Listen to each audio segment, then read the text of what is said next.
Selamat pagi Bapak dan Ibu yang disayang oleh Tuhan dimanapun berada. Oleh karena kemurahan Tuhan, oleh karena kasih-Nya Tuhan, kami dapat menikmati ibadah online ini. Mari Bapak Ibu kita satukan hati kita. Kita mohon pimpinan Tuhan untuk hadir dan memberkati kita semuanya. Kita naikkan satu pujian yang pertama. Aku rindu Tuhan untuk datang kepadamu. Haleluya.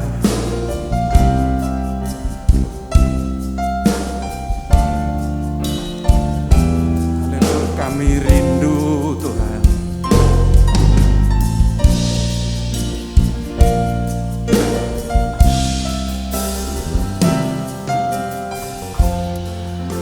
Haleluya. Tuhan, ku rindu mengatakan padamu, Kaulah segalanya dalam hidupku, mengenal isi hatimu. Aku pun bersyukur. Akulah putramu, putra raja. Kami memuji-Mu Tuhan. Puji nama-Mu, puji nama-Mu, ku sanjung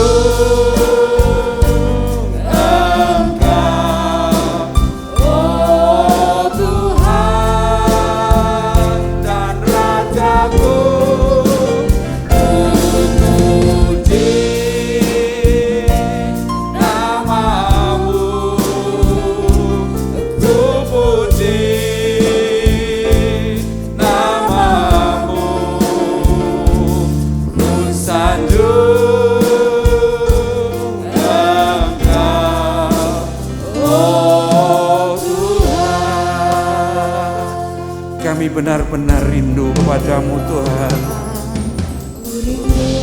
Haleluya. Haleluya. Menyatakan padamu, inilah kami Tuhan. Kaulah segalanya dalam hidupku, mengenal isi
mengucapkan syukur Tuhan, terima kasih.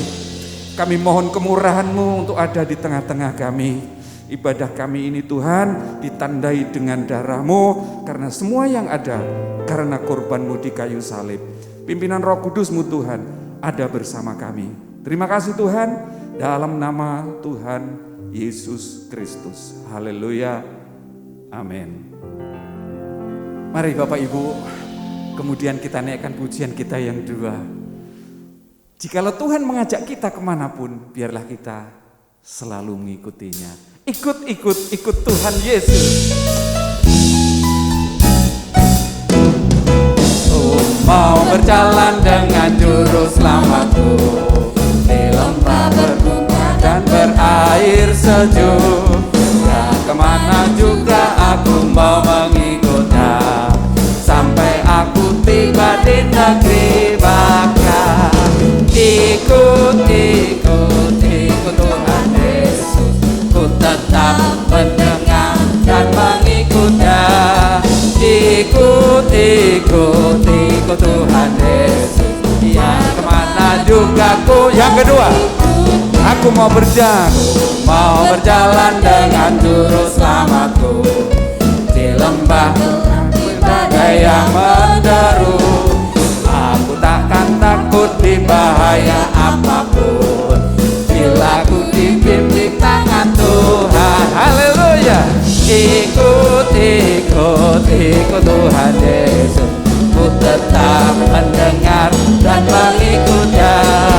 Ikut Tuhan Yesus, ya kemana juga ku. Yang ketiga, bersama juru selamat hatiku teguh di lembah dan bukit yang perlu ku tempuh.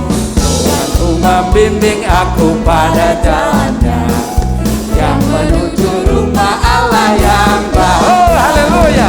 Ikut Tuhan Yesus, ku tetap mendengar dan mengikutnya. Ikut Tuhan Yesus, ya kemana juga ku. Ikut Tuhan. Ikut Tuhan Yesus, ku tetap mendengar dan mengikutnya. Ikut Tuhan Yesus, ya kemana juga ku mengikutnya. Kemana juga ku mengikutnya. Ya kemana juga ku mengikutnya. Ikut Tuhan Yesus, ku tetap mendengar dan mengikutnya. Ikut Tuhan Yesus, ya kemana juga ku mengikut. Haleluya. Ikut Tuhan Yesus. Ikut Tuhan Yesus, ku tetap mendengar dan mengikutnya.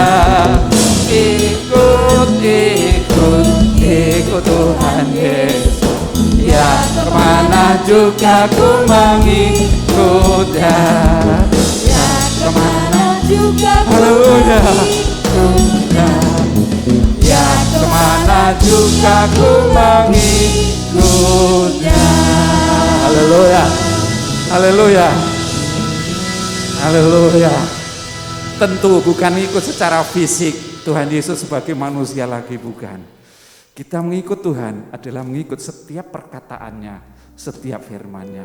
Karena sesungguhnya firman-Nya itu agung, berkuasa. Haleluya. Haleluya.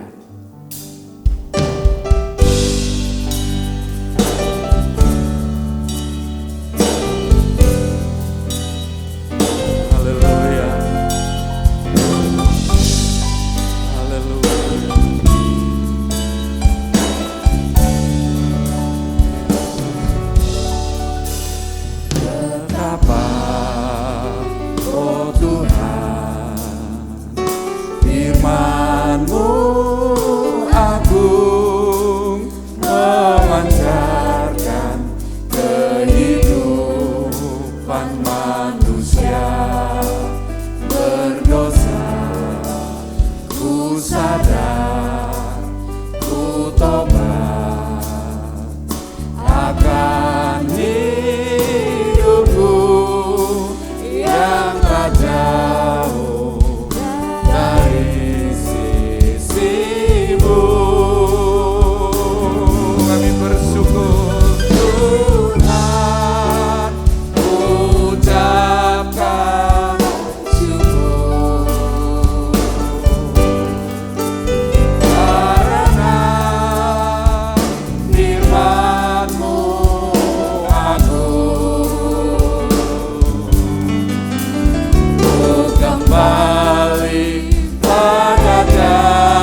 Kami butuh firman-Mu Tuhan. Kami butuh pertolongan-Mu Yesus. Haleluya. Kami mau lari Tuhan kepada firman-Mu, karena itu yang menjadi jaminan setiap kami. Oh haleluya, haleluya Yesus.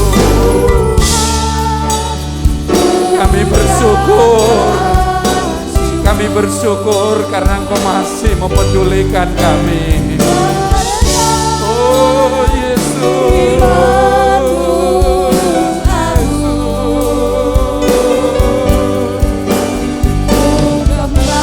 kami kembali Tuhan. Terima kasih Yesus, terima kasih. Terima kasih. Terima kasih Yesus, terima kasih Tuhan, bersyukur. Haleluya, haleluya, haleluya. Yesus, kami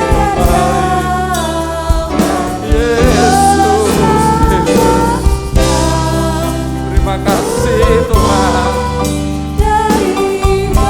Terima kasih Yesus. Terima kasih Tuhan. Terlepas dari beban dosa. Oh, terima kasih. Terlepas dari beban dosa. Kami mau datang kepada firman-Mu Tuhan. Kami mau duduk diam. Waktu selanjutnya kepada hamba-Nya untuk mengambil alih, memberitakan firman Tuhan. Haleluya, haleluya. Salam sejahtera selalu dalam kasih Tuhan kita Yesus Kristus. Kita berjumpa kembali dalam ibadah online pada pagi hari ini. Kita akan belajar bersama kebenaran firman Tuhan. Tapi sebelum itu mari kita berdoa bersama-sama terlebih dahulu. Bapa Surgawi, Bapa yang kami sembah di dalam nama yang penuh kuasa, nama Tuhan Yesus Kristus, Tuhan dan Juru Selamat kami yang hidup, serta oleh cinta kasih karunia dari Tuhan Roh Kudus yang menyertai kehidupan kami di dunia ini sampai Tuhan datang kembali kali yang kedua. Tuhan berkati ibadah kami ini. Kami telah memuji, membesarkan, memuliakan nama-Mu. Tiba saatnya bagi kami untuk merenungkan kebenaran firman-Mu. Berkati urapi kami semuanya, sehingga firman ini sungguh menjadi kekuatan, menjadi bekal dalam kehidupan kami di dunia ini. Terima kasih Tuhan, Roh Kudus pimpin kami dari pertengahan sampai akhir ibadah ini. Di dalam nama Tuhan Yesus Kristus, kami berdoa dan mengucap syukur. Haleluya. Amin. Puji Tuhan, pada kesempatan yang indah pada pagi hari ini, kita akan merenungkan firman Tuhan, kebenaran firman Tuhan. Ada pertanyaan klise, suatu pertanyaan klise yang sering kita dengar, tentunya dari orang-orang yang belum percaya. Pertanyaan itu adalah, apakah surga itu nyata? Kalau surga itu ada, di mana letaknya? Berapa jauh, berapa kilometer dari tempat kita tinggal? Memang tidak mudah untuk menjawab pertanyaan tersebut ya. Seperti halnya kalau kita ditanya tentang angin, warnanya apa dan bentuknya bagaimana? Ya mungkin kita bisa aja menjawab kalau ada tornado ya seperti itu. Tapi kan warna dan bentuknya seperti apa yang sesungguhnya kita tidak tahu. Tapi angin itu mempunyai kekuatan. Ada dampak yang ditimbulkan olehnya. Ya. Kita tahu kalau ada angin badai, dampaknya pasti kerusakan dan kehancuran di mana tempat yang dilalui oleh angin tersebut. Manusia lebih tidak percaya lagi ya tentang adanya Tuhan, sorga, ya. Setelah seorang kosmonot dari Rusia yang bernama Mayor Yuri Gagarin ini mengorbit ya keluar angkasa, sempat meluncur keluar angkasa dengan pesawat yang diberi nama Vostok 1 ya, tanggal 12 April tahun 1961. Di sana dia dikatakan, I don't see any God up here. Saya tidak melihat satu Allah apapun di atas sini. Ya, ini menimbulkan kegemparan tentunya. Karena di angkasa sana ya, lepas dari bumi nggak ada apa-apa ya, kehampaan yang ada. Itu yang membuat geger ya. Kerajaan Allah memang tidak dapat dilihat dengan mata jasmani. Benar yang tertulis dalam Mazmur pasal 14 ayat 1 sampai 3 ya, kita baca terlebih dahulu. Mazmur 14 ayat 1 sampai 3 dikatakan begini. Dari Daud ya ini. Orang bebal berkata dalam hatinya, tidak ada Allah atau tidak ada Tuhan. Busuk dan jijik perbuatan mereka, tidak ada yang berbuat baik. Tuhan memandang ke bawah dari sorga kepada anak-anak manusia untuk melihat apakah ada yang berakal budi dan yang mencari Allah atau Tuhan. Mereka semua telah menyeleweng, semuanya telah bejat, tidak ada yang berbuat baik, seorang pun tidak. Ya. Baca juga kalau kita ingin melihat lebih ke belakang, ya, sebenarnya apa yang diperbuat oleh Nimrod, ya kalau kita baca Kejadian pasal 10, Kejadian pasal 11, Nimrod ini adalah penguasa pertama di bumi, ya, yang mendirikan Menara Babel. Dengan mendirikan Menara Babel, dia ini ingin dekat ya untuk mencapai tempat di mana Allah tinggal atau Allah diam. Tetapi Tuhan mengacau balaukan semua rencana manusia itu, kesombongan manusia itu. Ya seperti halnya dengan zaman modern ya, Mayor Yuri Gagarin juga mengatakan tidak ada Allah, tidak ada Tuhan di atas ini. Ya. Bebal ya itu sama artinya dengan tidak orang yang bodoh ya, orang yang bodoh. Kata bebal ya, sulit untuk mengerti, sulit untuk mengerti ya. Kalau kita membaca ya atau kita meneliti apa yang terjadi akhir-akhir ini ya, baik di media sosial, di surat kabar, media elektronik, menyatakan bahwa Republik Rakyat Cina ini telah mengembangkan dan mengklaim bahwa negerinya ini mampu membuat matahari buatan dan bulan buatan. Apa artinya? Artinya mereka bisa memiliki energi ya, yang dikatakan 10 kali lipat lebih kuat dari matahari yang ada sekarang ini. Ya, perkembangan ini sungguh luar biasa ya, yang dibuat oleh manusia. Dan itu memang sudah dinubuatkan, dikatakan dalam firman Tuhan. Kita baca aja ya, Kejadian pasal 11 ayat yang ke-6 tadi. Kejadian 11 ayat yang ke-6 dikatakan begini. Dan ia berfirman, Tuhan berfirman ya, mereka ini satu bangsa dengan satu bahasa untuk semuanya. Ini barulah permulaan usaha mereka. mulai dari sekarang, ya, apapun juga yang mereka rencanakan, tidak ada yang tidak akan dapat terlaksana. Jadi pasti terlaksana. Ya, contohnya yang saya sebutkan tadi. Itulah perkembangan ilmu pengetahuan saat ini. Ya. Manusia berusaha terus. Ya.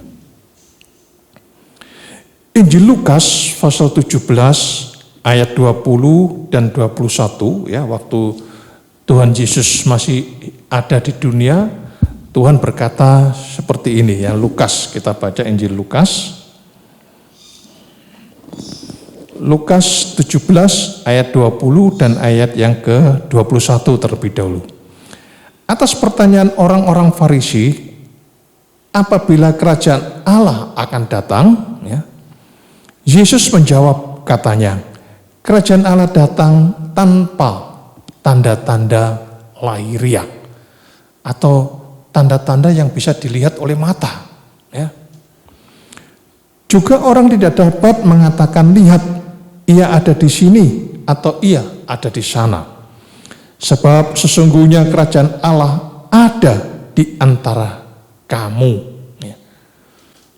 Kerajaan Allah ada di antara kamu. Ia sekarang ada di surga. Ya. Hal ini menyatakan bahwa kerajaan Allah atau kerajaan surga itu bukan perkara jasmani, lahiriah, duniawi, tapi sekali lagi perkara rohani. Lukas 24:51 juga menekankan ia terangkat ke surga. Ke surga. Ya. Kalau kita baca terus pada ayat yang ke-22, waktu Tuhan kembali ke surga, ia berkata kepada murid-muridnya, ya,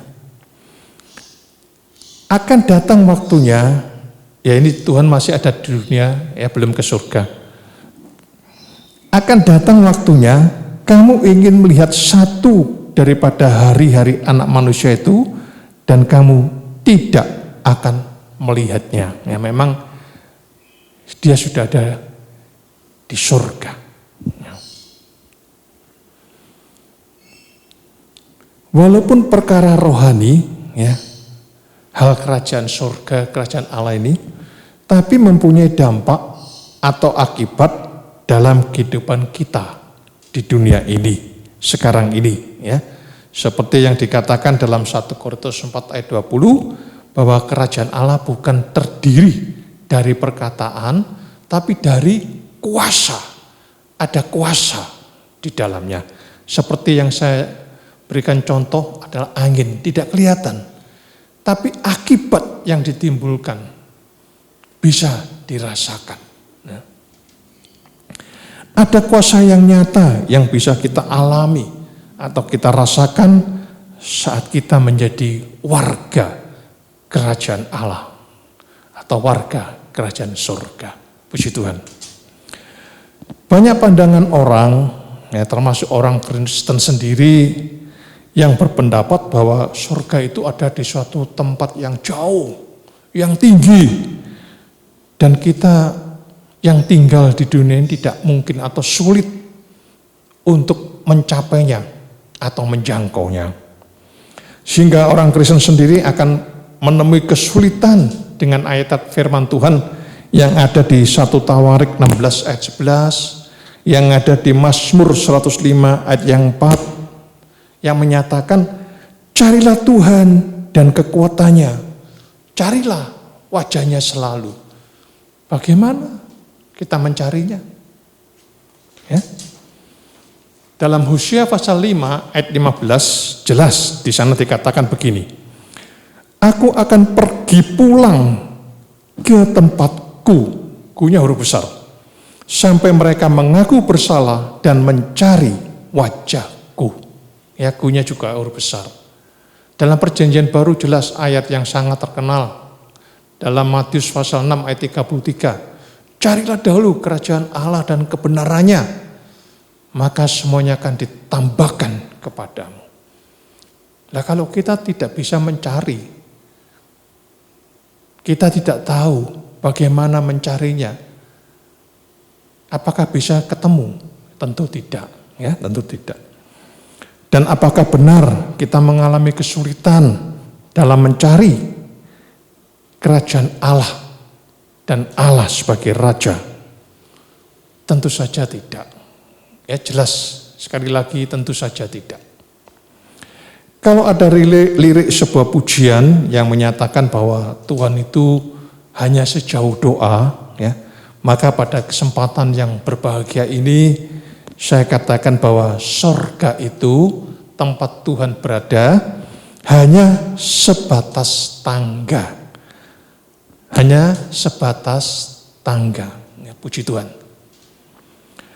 Renungan ini bertujuan untuk meyakinkan jemaat bahwa sorga itu nyata.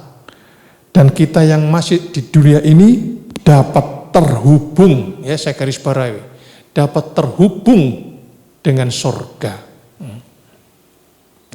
Tuhan itu adalah Tuhan yang sangat dekat dengan kita.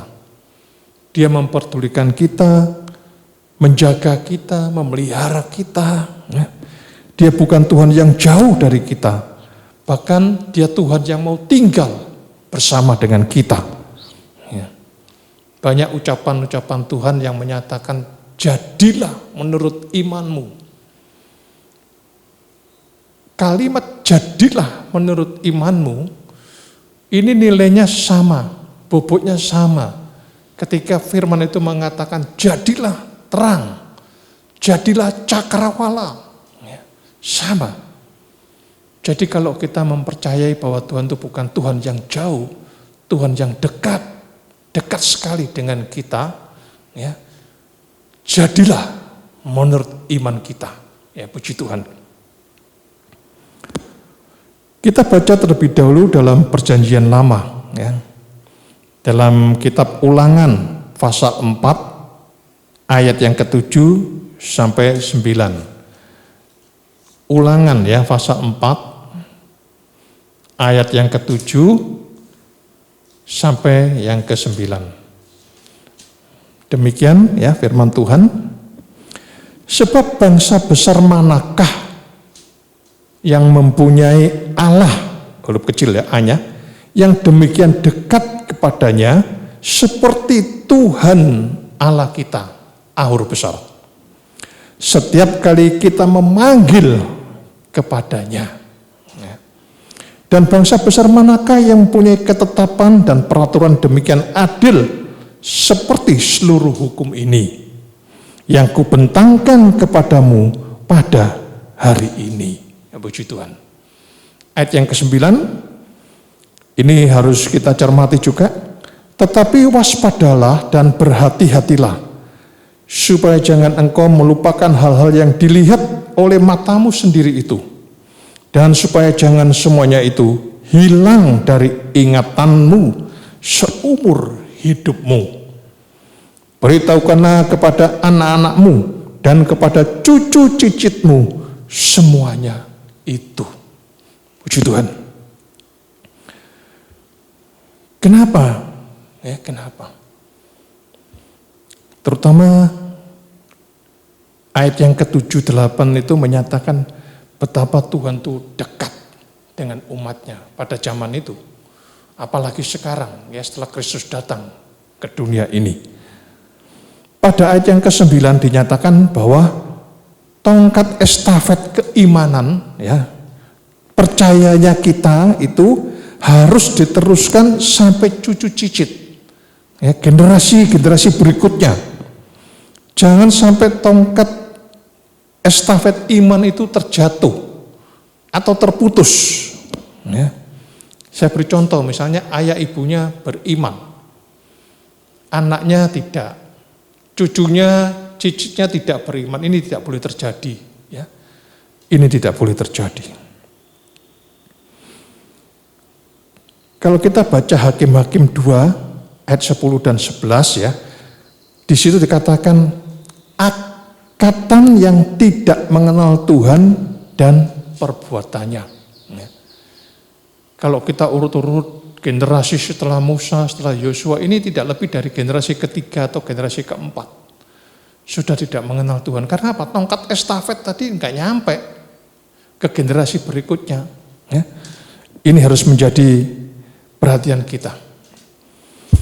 Ini bukan hanya tanggung jawab gereja semata, ya, tapi tanggung jawab kita semua, tanggung jawab keluarga juga. Mungkin ada yang sebagai opa oma atau papa mama, ya, harus meneruskan tongkat estafet iman kepada generasi atau keturunan berikutnya. Sekali lagi, jangan sampai terputus. Gereja juga harus mencetak imam-imam yang beriman. Sekali lagi, mencetak imam-imam yang beriman. Bukan hanya mencetak pelayan pengganti atau pelayan penerus. Bedanya apa sih Pak? Kalau imam-imam itu memiliki urapan dan tabisan. Ya, sedangkan pelayan pengganti penerus ya mungkin tidak memperhatikan hal tersebut. Ya.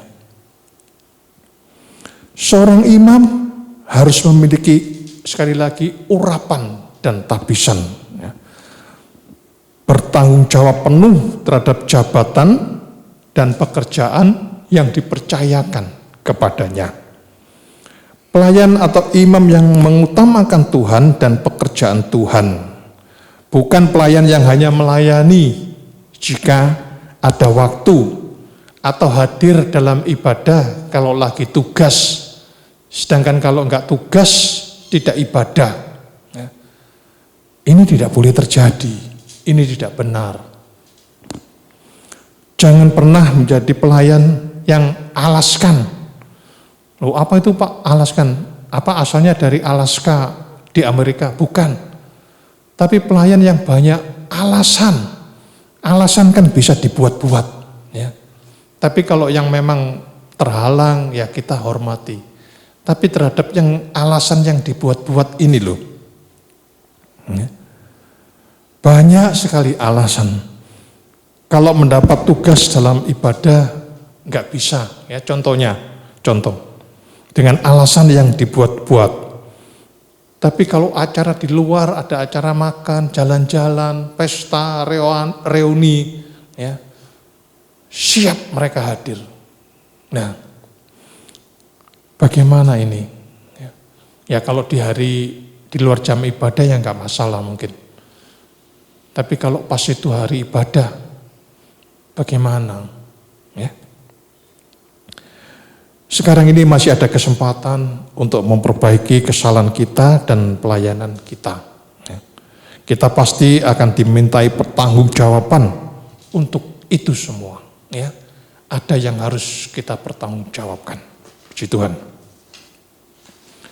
Dalam perjanjian lama, kita baca Kejadian pasal 28, ya, ayat 10 sampai ayat 22 secara keseluruhan.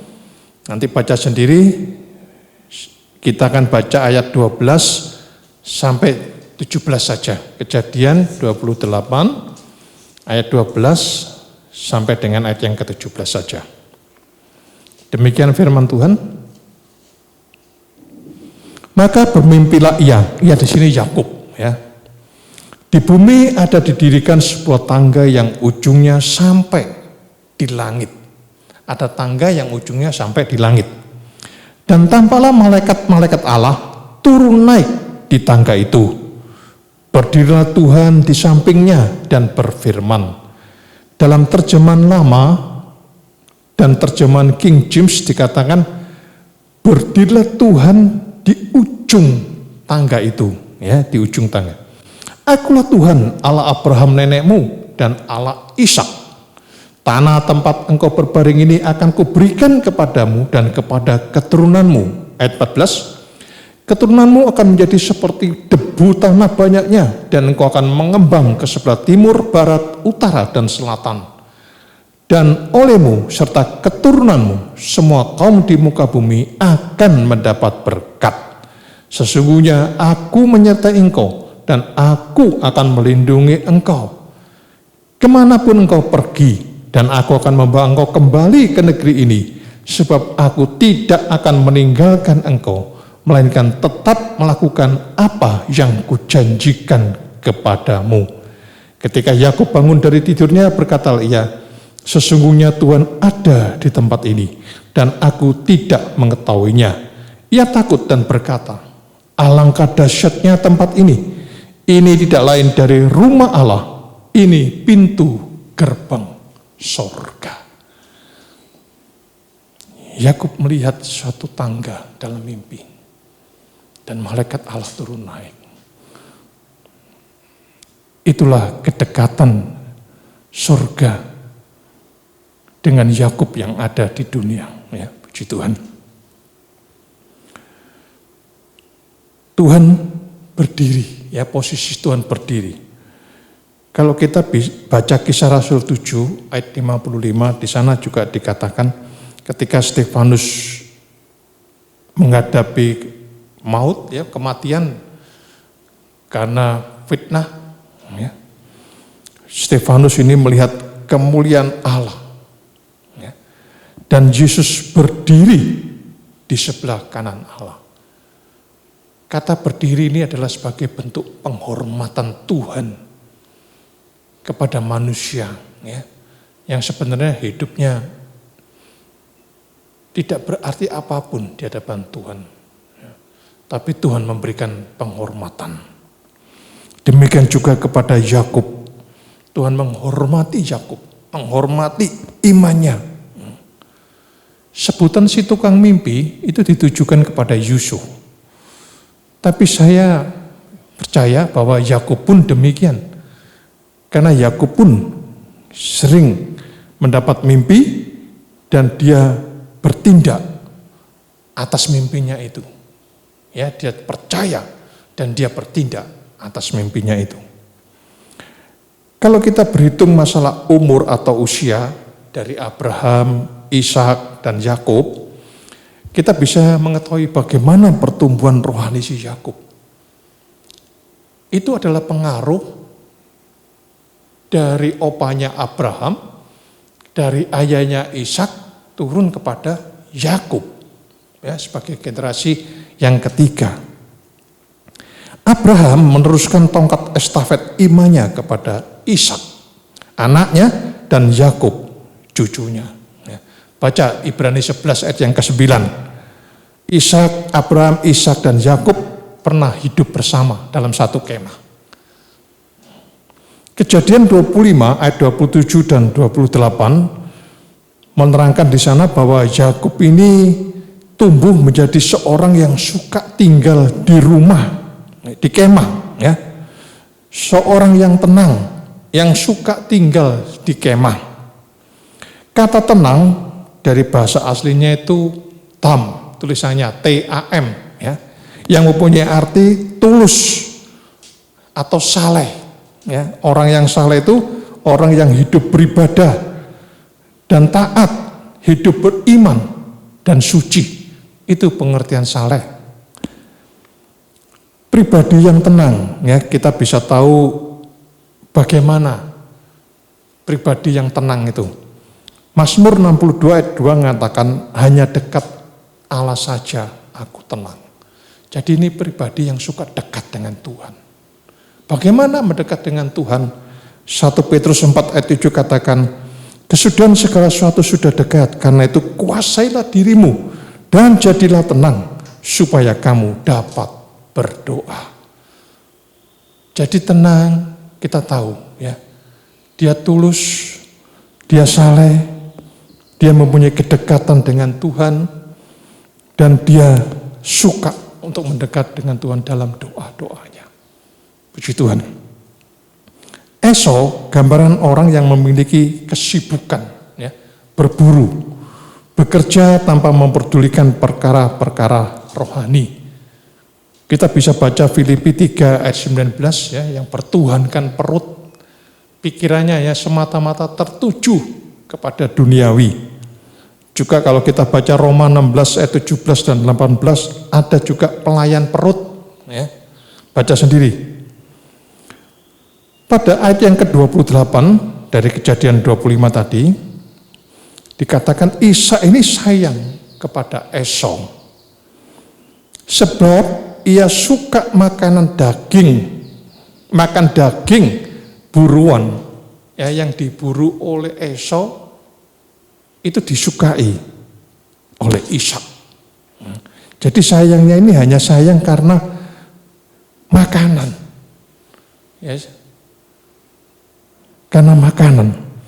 Tapi Ribka kasih kepada Yakub. Kasih ini, di dalam kasih ini ada unsur pengorbanan.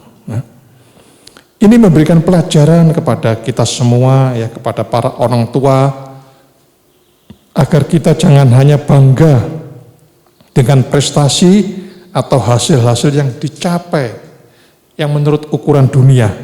Ya, misalnya anak naik pangkat, naik jabatan, menjadi berhasil dalam karir, menjadi kaya, ya, juara apapun, juara kelas mungkin. Itu bukan tidak salah, ya.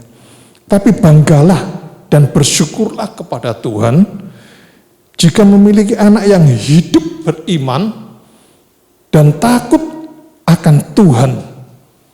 Hidup beriman dan takut akan Tuhan. Tongkat estafet itu jangan terjatuh, jangan terputus. Ya. Itu akan melebihi harta dunia, sebab anak yang takut akan Tuhan pasti akan bisa berprestasi dan berbakti. Ya, puji Tuhan. Tuhan sangat menghormati pribadi Yakub. Sekali lagi Tuhan sangat menghormati pribadi Yakub karena Yakub juga menghormati Tuhan.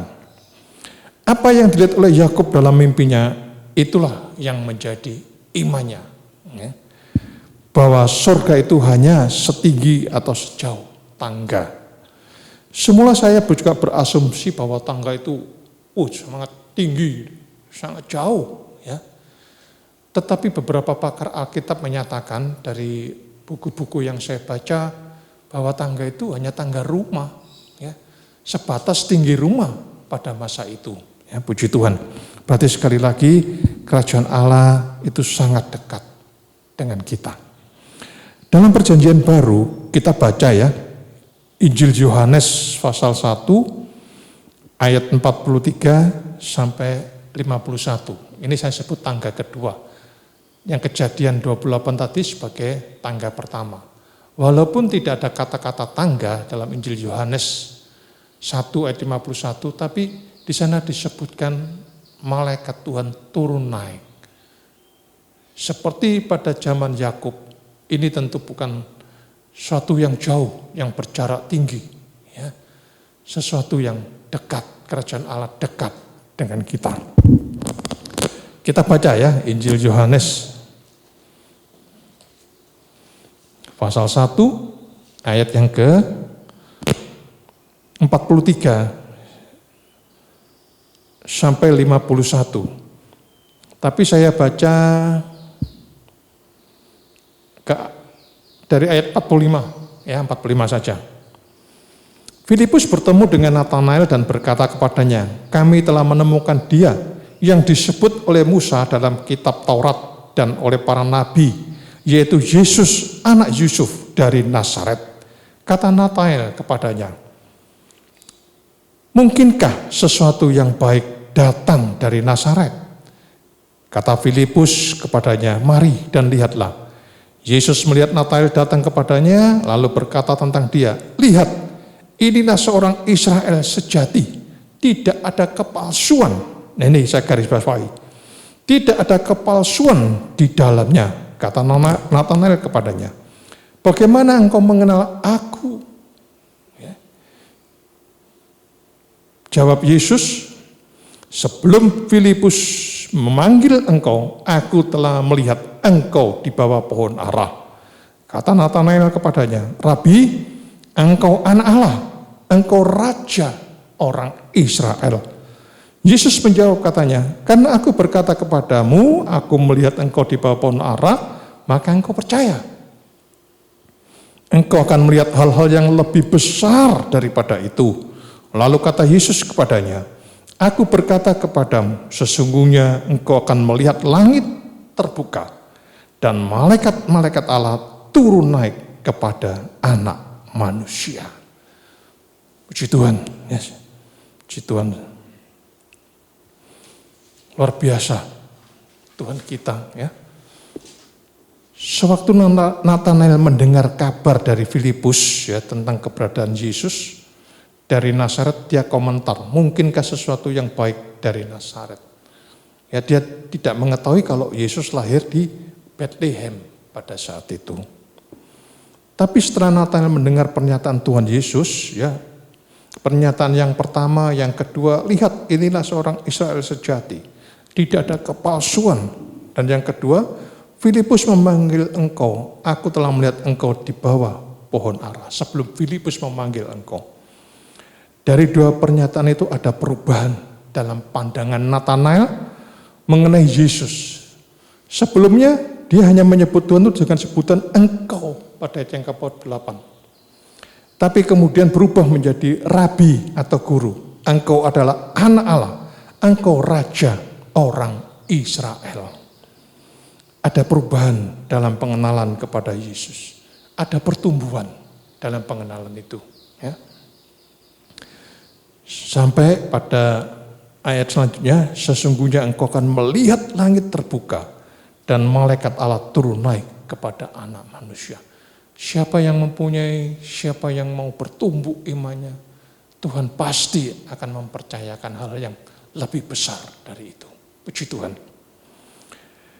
Dan Natanael pun mengikut Yesus sebagai salah satu rasulnya. Ya, puji Tuhan. Panggilan dan pemilihan Tuhan atas Natanael hendaknya menjadi pembelajaran bagi kita, gereja Tuhan yang hidup di akhir zaman ini.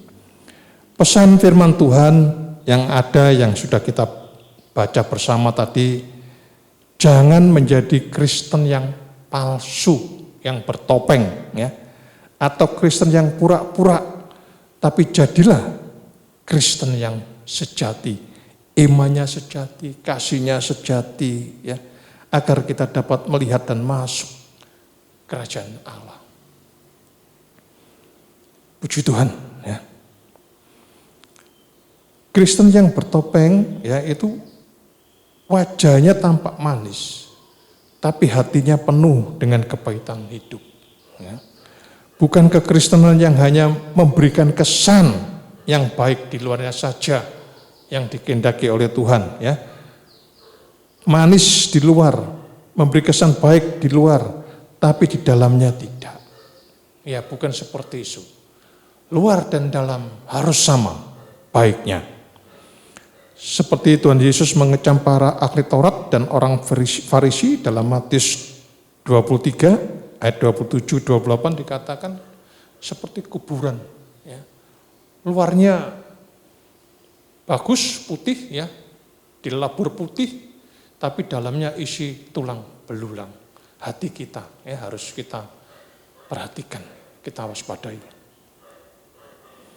Ketika orang Kristen diberi nasihat, ya, kadang-kadang dia di mulutnya bisa berkata, God bless you, Tuhan memberkati engkau yang nasihati. Tapi dia di hati ngancam, ya, awas kamu. Nah ini loh, ya, kita jangan jadi Kristen seperti itu. Ya, contoh-contoh seperti itu. Dalam Injil Matius 12 ayat 36 dan 37 jelas, di sana dikatakan, setiap kata yang sia-sia yang diucapkan orang harus dipertanggungjawabkannya pada hari penghakiman. Termasuk alasan-alasan tadi itu, pelayan-pelayan Tuhan yang banyak alasan. Ya, harus dipertanggungjawabkan semuanya itu. Manusia bisa bersandiwara di hadapan sesama, tetapi tidak di hadapan Tuhan. Karena Tuhan Yesus Maha tahu, Dia sanggup menyelidiki hati dan batin manusia sampai sedalam-dalamnya. Dalam Injil Yohanes ada ayat yang mengejutkan saya, yaitu Yohanes pasal 2 ayat 23 sampai 25. Kita baca ya, Yohanes 2 ayat 23 sampai 25. Dan sementara ia di Yerusalem selama hari raya Paskah, banyak orang percaya dalam namanya. Karena mereka telah melihat tanda-tanda yang diadakannya. Luar biasa sebenarnya, ya. Tetapi Yesus sendiri tidak mempercayakan dirinya kepada mereka karena ia mengenal mereka semua. Dan karena tidak perlu seorang pun memberi kesaksian kepadanya tentang manusia, sebab ia tahu apa yang ada di dalam hati manusia. Apa yang ada di dalam hati manusia. Lah kalau Tuhan Yesus tidak mempercayakan dirinya, di mana dalam Yohanes 1 ayat 1 dikatakan bahwa dirinya pada mulanya adalah firman, firman itu bersama-sama dengan Allah, dan firman itu adalah Allah sendiri. Bagaimana ini? Ya. Yohanes 1:14 juga menyatakan firman itu telah menjadi manusia. Ya. Kalau Tuhan tidak mempercayakan dirinya, sama aja dengan Tuhan tidak mempercayakan firman-Nya. Padahal iman itu timbul dari mendengar firman. Berarti tidak mempunyai iman. Kalau Tuhan Yesus sekali lagi tidak mempercayakan dirinya kepada manusia, sama orang itu dengan tidak mempunyai iman. Hati-hati ya. Tuhan ingin dan rindu selalu kita itu memiliki iman yang sejati. Sekali lagi ya, iman yang sejati. Iman yang sejati tidak hanya didasarkan pada hal-hal yang jasmani atau tanda-tanda yang kita lihat, atau yang seperti dikatakan dalam Yohanes 6 ayat 26, ya, ketika orang banyak berkerumun mencari Yesus, Tuhan katakan kamu mencari aku bukan karena melihat tanda, ya, karena kamu kenyang dengan roti. Untuk tanda aja masih harus bertumbuh lagi. Loh, bagaimana pengenalan yang benar? Bagaimana mengikut Tuhan yang benar? Ya. Perhatikan sekali lagi Roma 10 ayat 17. Disitulah jawabannya, bahwa iman timbul dari pendengaran. Pendengaran akan firman Kristus. Ya, puji Tuhan. Bukan hanya karena melihat tanda-tanda yang ajaib. Bukan karena kebutuhan-kebutuhan jasmani kita terjamin. Ya, kalau zaman sekarang ini. Iman juga timbul dari membaca firman. Ya, saya pernah sampaikan, membaca firman. Sebab kalau kita atau iman kita hanya didasarkan pada adanya tanda-tanda yang ajaib, suatu saat kita akan bingung. Karena ada Mesias palsu, nabi palsu, yang melakukan tanda-tanda palsu, mujizat-mujizat palsu, semua palsu. Oleh sebab itu, kita harus bersandar kepada firman Tuhan, mengasihi firman Tuhan, mempercayai firman Tuhan, menerima firman Tuhan dengan utuh. Ya. Ingat, pada zaman Musa ada 10 tulah sebelum umatnya lepas keluar dari Mesir. Tulah yang pertama, air menjadi darah. Tulah yang kedua, diadakan adalah munculnya kata-kata ya, yang begitu banyak. Tulah 1 dan tulah 2 ini, ahli sihir bisa meniru. Seakan-akan bahwa itu adalah pekerjaan Tuhan. Ya. Tapi itu bukan pekerjaan Tuhan. Itu adalah dari ahli-ahli sihir, tukang sihir. Termasuk di dalamnya Yanes dan Yambres. Tapi pada tulah yang ketiga, sudah tidak dapat ditiru lagi. Ya. Terus bagaimana? Ya. Firman Tuhan sekali lagi tidak hanya dibaca atau didengar. Kalau kita supaya tidak bingung dengan yang palsu tadi itu, firman Tuhan itu harus disimpan dalam hati yang paling baik, ya, untuk bertumbuh berbuah. Ya. Firman Tuhan itu bisa kita ucapkan, ya, mendapat tempat dalam hati yang baik. Yohanes 8 ayat 17, saya baca sendiri. 2 Tesalonika 2 ayat yang 10, menerima dan mengasihi kebenaran, sekali lagi ya, karena firman adalah kebenaran. Mengasihi Tuhan berarti juga harus mengasihi firman-Nya. Dari semua raja-raja yang ada, ya, ini tentang mengasihi firman. Dalam perjanjian lama, ya, tidak ada yang seperti Raja Daud. Dia bukan orang atau raja yang sempurna, pernah jatuh dalam dosa, pernah berbuat kelicikan dan kejahatan. Tapi waktu dia sadar dan bertobat, Tuhan ampuni. Ya. Dia satu-satunya raja yang sangat mencintai firman Tuhan atau Taurat Tuhan pada saat itu. Hal ini bisa kita baca dalam Mazmur 119 ya, baca secara keseluruhan ayat 1 sampai 176 ya, paling banyak memang ayatnya ini. Terutama pada ayat yang ke-44 sampai 49 ya. Baca sendiri dan bandingkan dengan keinginan Lucifer ya, yang dikatakan dalam Yesaya 14 ayat 12 sampai 14. Bandingkan. Ada 5 kehendak yang sama. Sama kehendaknya, cuma satu untuk dekat sama Tuhan, yang satu malah ingin seperti Tuhan ya. Jauh berbeda. Yesaya 14 ayat 12-14 dan Mazmur 119 ayat 44 sampai 49. Waktu tabut perjanjian dipindahkan ya, Daud menarikan suatu tarian yang penuh sukacita.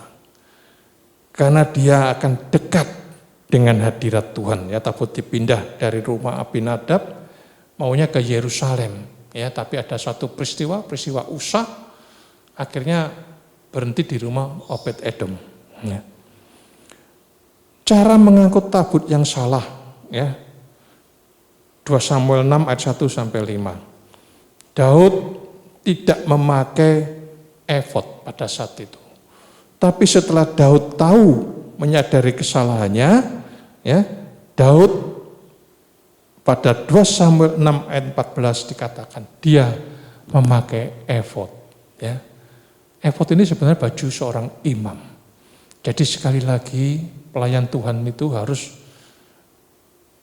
imamat, ya, imam yang beriman, mempunyai urapan, mempunyai tabisan.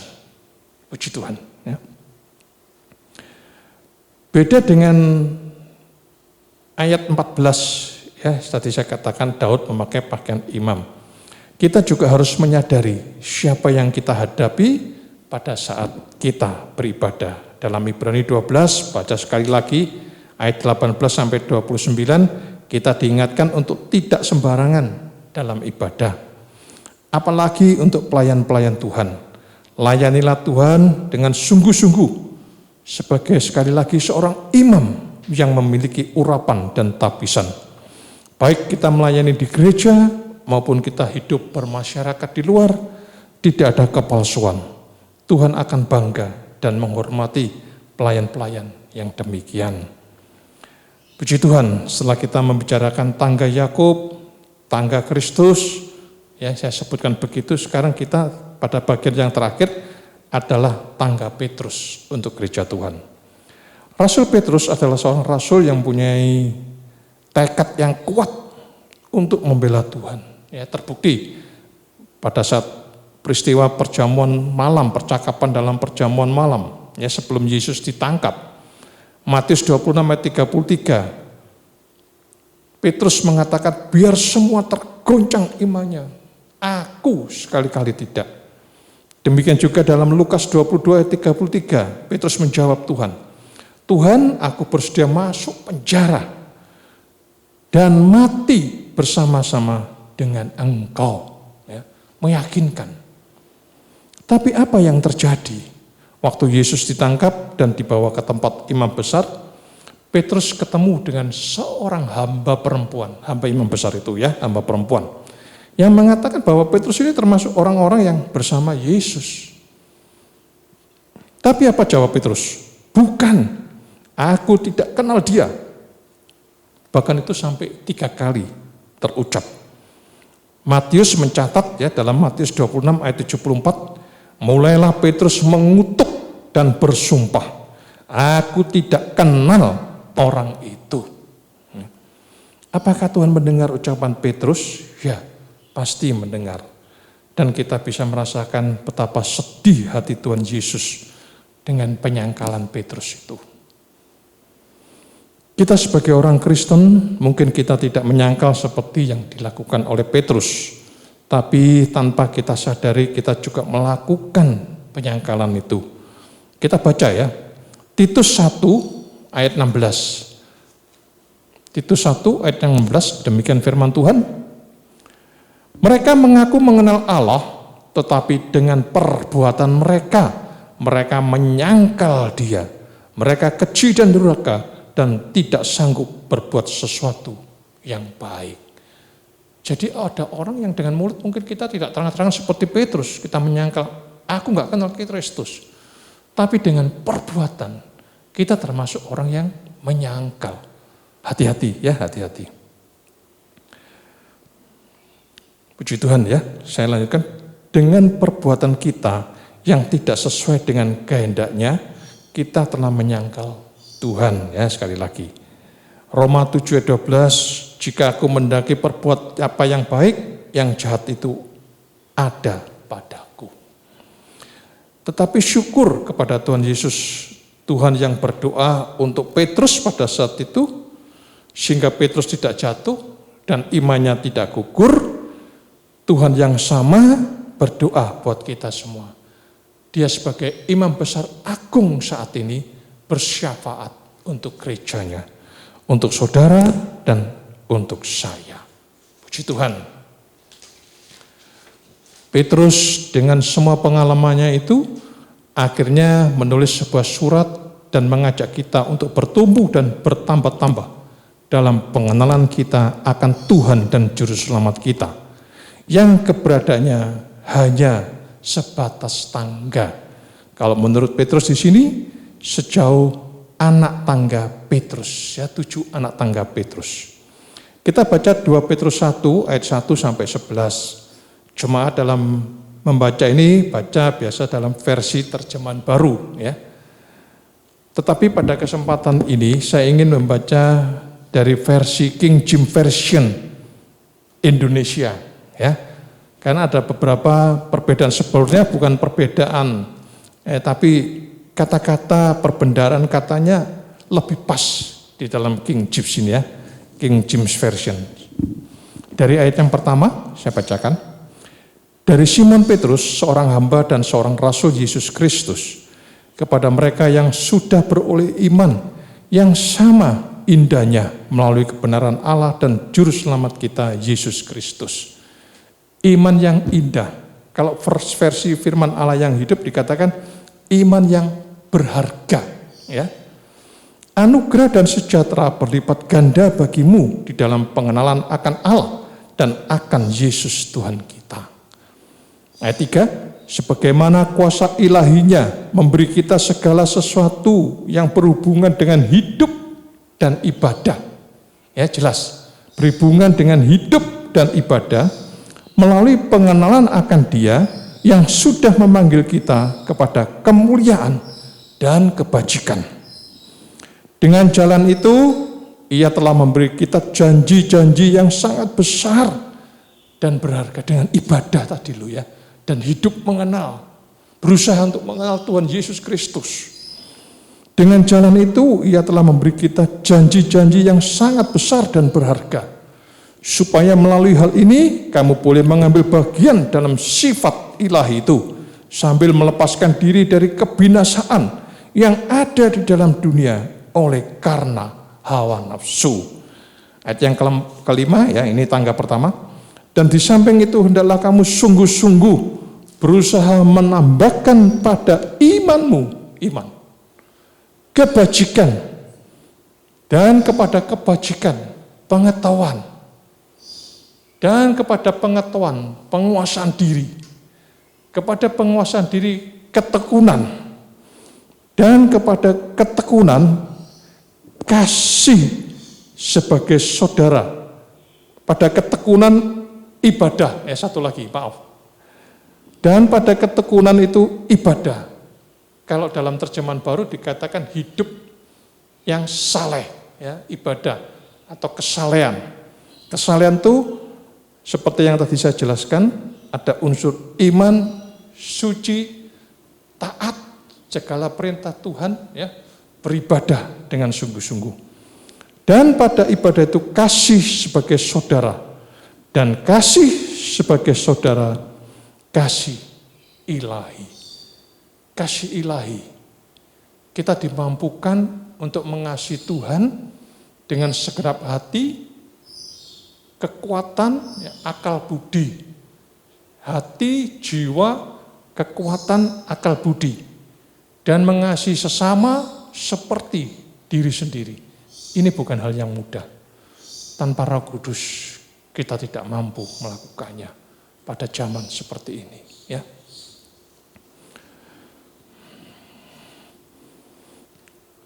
Kalau kita baca 1 Petrus 1 ayat 22, ya.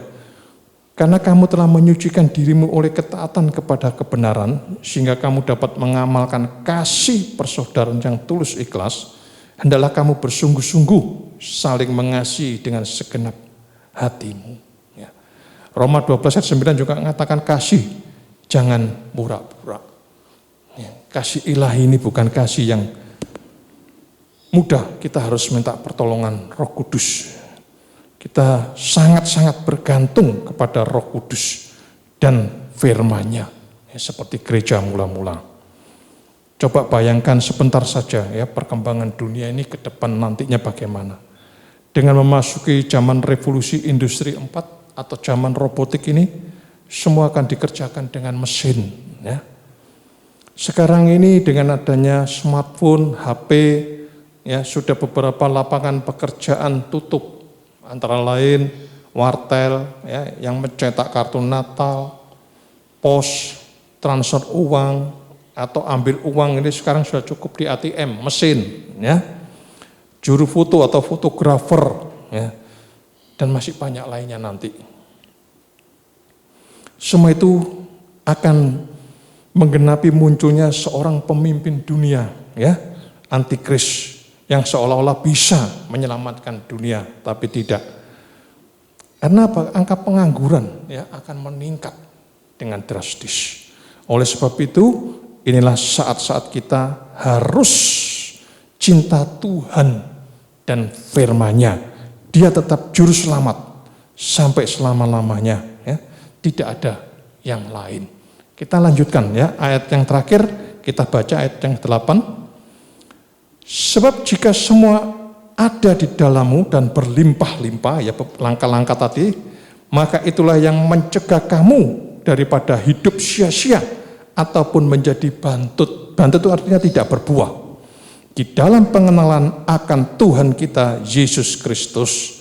Tetapi orang yang tidak mempunyai hal-hal ini hanya dapat melihat dekat, bahkan buta dan sudah lupa bahwa ia sudah disucikan dari dosa-dosanya yang lama. Ayat 10, karena itu saudara-saudara berusaha sungguh-sungguh untuk membuat panggilan dan pilihanmu teguh. Sebab jika kamu melakukan hal-hal ini, kamu tidak akan pernah jatuh. Sebab dengan demikian kepadamu akan dikaruniakan dengan limpahnya jalan masuk ke dalam kerajaan kekal dari Tuhan dan Juru Selamat kita, Yesus Kristus. Puji Tuhan. Tuhan Yesus memberkati. Puji Tuhan, jemaat yang dikasihi oleh Tuhan, saya undang mari kita bangkit berdiri, kita akan berdoa bersama-sama. Kita juga akan bersama-sama mohon doa berkat. Ya, kita satukan hati kita. Jadilah menurut iman kita. Puji Tuhan. Bapa di surga, Bapa yang kami sembah di dalam nama Tuhan Yesus Kristus, Tuhan dan Juru Selamat kami, serta oleh cinta kasih karunia dari Tuhan Roh Kudus yang menyertai, memelihara, menjaga kehidupan kami di dunia ini sampai Tuhan datang kembali kali yang kedua. Sungguh kami bersyukur kepadamu. Kami telah belajar bersama kebenaran firman-Mu. Firman ini tidak hanya kami dengar, tapi kami mau terapkan, kami praktekkan, kami lakukan dalam kehidupan sehari-hari. Terima kasih Tuhan, terima kasih Engkau bukan Tuhan yang jauh, Tuhan yang sangat dekat, bahkan Tuhan yang mau tinggal bersama dengan kami. Sungguh kami bersyukur, kami bangga mempunyai Allah, mempunyai Tuhan seperti Engkau. Terima kasih Bapa. Bapa, kami berdoa untuk jemaat Tuhan, keseluruhan Tuhan lepaskan, Tuhan luputkan dari wabah yang menyebar di akhir zaman ini. Lindungi kami adalah milik-Mu, milik Bapa Surgawi. Terima kasih Tuhan, terima kasih. Kami berdoa untuk saudara kami yang sakit oleh kuasa pilur Tuhan sembuhkan. Yang kehilangan pekerjaan karena pandemi ini, Tuhan berikan jalan keluar. Karena janji-Mu ya dan amin. Tuhan tidak pernah lalai menepati janjinya. Waktunya adalah waktunya Tuhan. Terima kasih Tuhan, yang susah Tuhan hiburkan, Tuhan tolong. Terima kasih Tuhan, yang berada di luar negeri pun Tuhan lindungi, Tuhan jaga mereka semuanya. Terima kasih Bapa Surgawi. Para orang tua juga Tuhan tolong berikan penghiburan, kekuatan kepada mereka semuanya. Terima kasih Bapa di surga, terima kasih. Kebaikan-Mu, perbuatan-Mu sungguh ajaib Tuhan. Terima kasih Tuhan, kami berlindung di bawah kepak sayap-Mu. Terima kasih, terima kasih. Sekarang kami angkat tangan kami mohon berkat-Mu ya Bapa. Allah Bapa di surga memberkati dan melindungi kami. Allah Bapa di surga menyinari kami dengan wajah-Mu dan memberikan kepada kami kasih karunia-Mu. Allah Bapa di surga menghadapkan wajah-Mu kepada kami dan memberikan kepada kami semua damai sejahtera-Mu. Di dalam nama Tuhan Yesus Kristus kami terima berkat ini dengan iman kami, dengan ucapan syukur. Haleluya, haleluya, amin. Kita mau masuk hadirat-Nya dengan hati bersyukur, memuji Dia, memuji Dia. Kita beri puji, hormat, dan meninggikan nama-Nya. Sebab Dia Raja di atas segala raja.